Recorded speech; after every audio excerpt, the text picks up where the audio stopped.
here to actually talk about the people.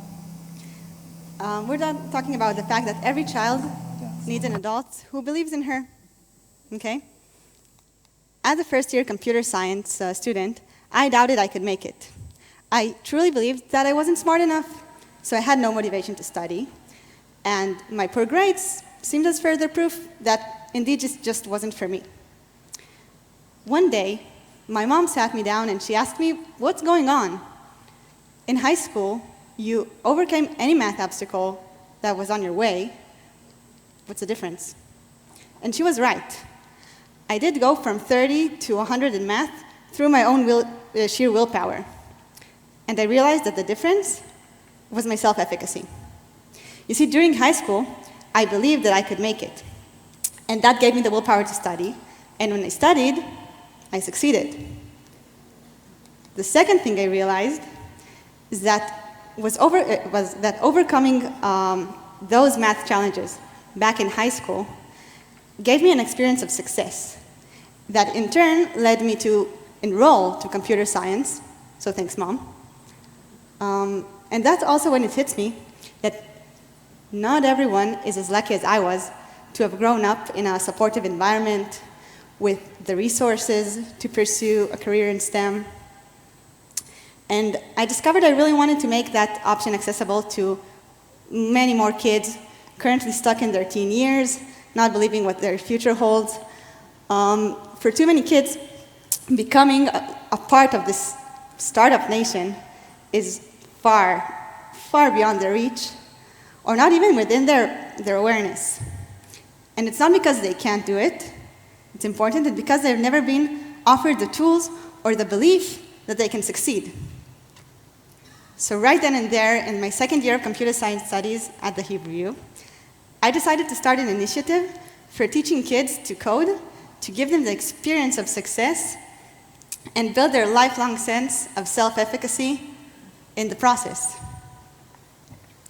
I reached the same destination as Mohr did, but I came from it from a completely different path. The year before I began my studies in university, I spent a year volunteering with the Jewish community in South Africa, in Cape Town. It was a wonderful year, but everything I did during that year was outward focused. I volunteered with the community, I taught in school, I studied with people in the evening, everything outward focused. When I returned home and began my studies, I got a Shulich scholarship, so thank God I didn't have to worry about finances. But in university, everything is inward focused. I'm working on my own grades, I'm working on my own tests, I'm studying for my own exams, everything is inward focused. It's exactly the opposite. So when Mohr, an acquaintance from computer science department, shared with me her idea about teaching kids how to code with a healthy dose of self-empowerment, it was just what I had been looking for. And so was she, but that's for later. We joined forces and we launched ForStart. It's a nonprofit organization for opening doors into the wonderful world of computers for youth from underrepresented groups. So we started to develop our concept. We set out to find the kids that needed this upward mobility opportunity the most. We wanted to teach them to code at the Hebrew University campus and empower them to succeed all along the process. Okay, nice idea. How exactly were we going to translate this vision into reality? Well, we began knocking on doors and sharing our concept with anyone who would listen. To secure on-campus classrooms, we talked with the Dean of the Computer Science University and with the Asper HUJI Innovate. Then we headed for the Jerusalem municipality to help us find the kids who needed what we had to offer. When we shared our idea with the Jerusalem municipality, their response was something along the lines of, listen, we have groups of kids that you're talking about, they aren't the best fit for your program. Here we have some stronger kids, which would be a better fit. We immediately thought, no. Those kids, they're exactly the ones that need us. They're the ones that if we don't come to them, and if we don't give them this program and build their self-efficacy, there's no chance they're ever going to get into university or into the world of computer science. So we identified our first groups with the help of the municipality, and we piloted our on-campus code teaching program. How does it work? I'm glad you asked. So, the municipality connects us with schools and neighborhood representatives, and we present our program to 8th graders.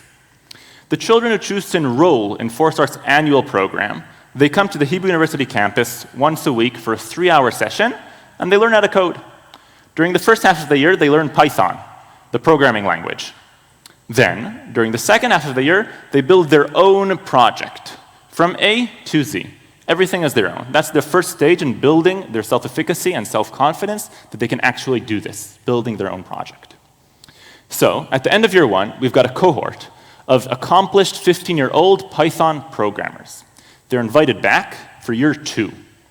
In year two, not only do they continue learning and develop their technical skills, they go back to their neighborhoods. They go back to sixth graders and they teach them Scratch. Scratch is a very simple, visual, graphic programming language meant for children.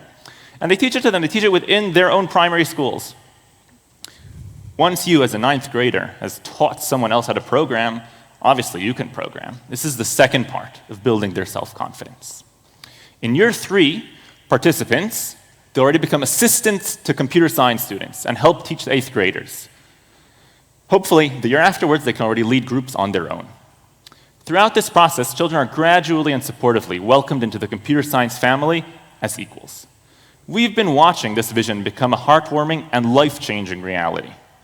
But you don't have to believe us. You can listen to the kids and see it with your own eyes.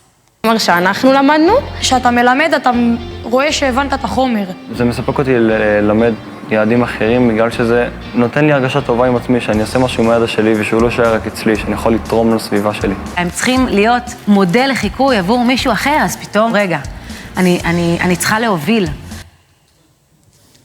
You can watch more of that video later. So, now 4 years, only 4 years, and one wedding later.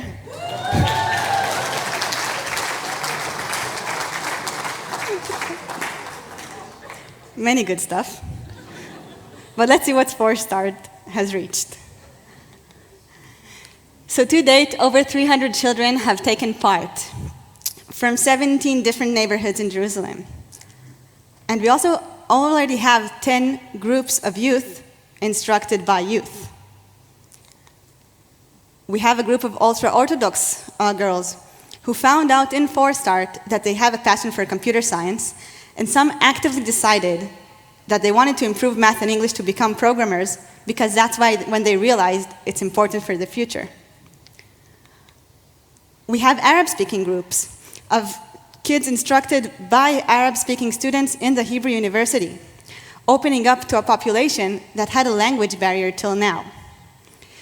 We have a waiting list as long as Tzvi's arm of schools waiting to enroll their kids to the program. And we do our best to reach them because each of these kids is an entire world of opportunities waiting to be given a chance. Let me share with you two snapshots of two kids whose stories are with us as Start scales up. The first is of Michael, a high school dropout. He left school so he could work. These are true stories. So he could work, provide for his family. And we enrolled him in a special group of Starters who had dropped out of school. He attended the program and enthusiastically learned to code, and now he's 18 and he's looking to build a life for himself. And with his Start instructors, together, they're trying to apply for the Hebrew University pre-academic program. We hope he'll soon get a scholarship and get a fresh, promising start that can change the trajectory of his life.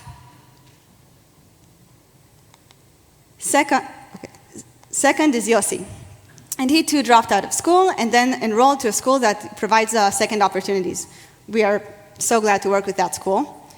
And during the Start enrollment time, I made an introductory call. I told Yossi that his teachers had recommended him. And he said, really? Me? He was surprised, and so was I, because I said, yes. They said, you're very curious, you're very passionate about computers. He confirmed that was true. And when I asked why didn't you sign up when we advertised in your school? And he answered that he doesn't have a computer. I made a deal. I told him, if I provide you with a computer, will you come?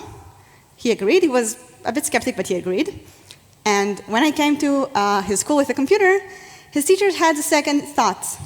He's already addicted to his phone, and they declared that having a computer will just make his screen addiction worse. And we believe that someone who spends all his time on his phone could be the perfect candidate for our course. We compromised. that I'd give him the computer and the school would set the limits. Okay, Yossi loved to code and he advanced rapidly. He asked for advanced challenges and he proved himself really clever. Now, this is a boy who's very passionate about technology, not so passionate about waking up early from school, but hey, that describes half of the students in the computer science department. So there you have it. In the right environment, the kids that the system thinks of as problematic could actually be a success story. Like they could be speaking here instead of me. And that's why we started 4-Start, because we deeply believe that everyone can be a success story if given the tools and the gift of self-belief. Thank you very much.